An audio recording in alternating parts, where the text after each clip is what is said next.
Kawadhi nyime nyakwa Ramogi ni min od jatend piny Kenya Rachael Ruto ne otelo ne nyasi mar yango kido kod timbe oganda mapacho ka motis ni Utamaduni Day.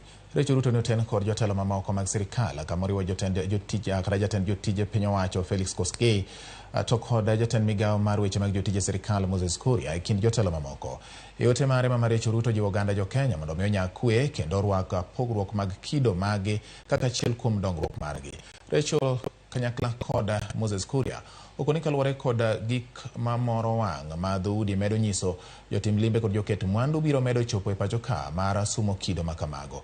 Giwacho ni piny Kenya koro oyango kendo dhialo chiengni kaka mar jiwo ber mabiro kod nyadhi mag dhoudi.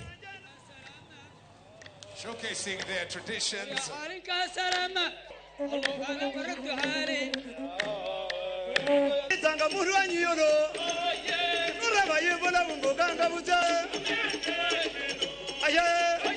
Utamaduni Day has been conceived to honor and celebrate the profound richness of our culture, diversity, and heritage. It is a day for us to unite and rejoice in our ethnic diversity, traditions, languages, and customs that together create a magnificent tapestry of unity within our diversity.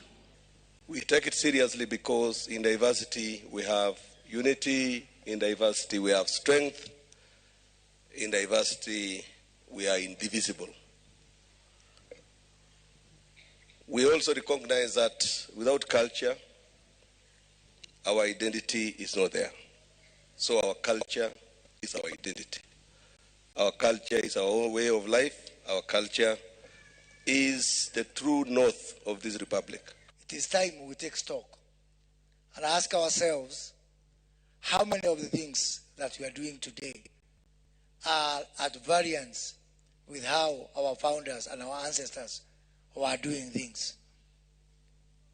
If you look at the current problems facing our people, problems of illicit brews, drug and substance abuse, are things that were not there and could not even be stomached by our ancestors.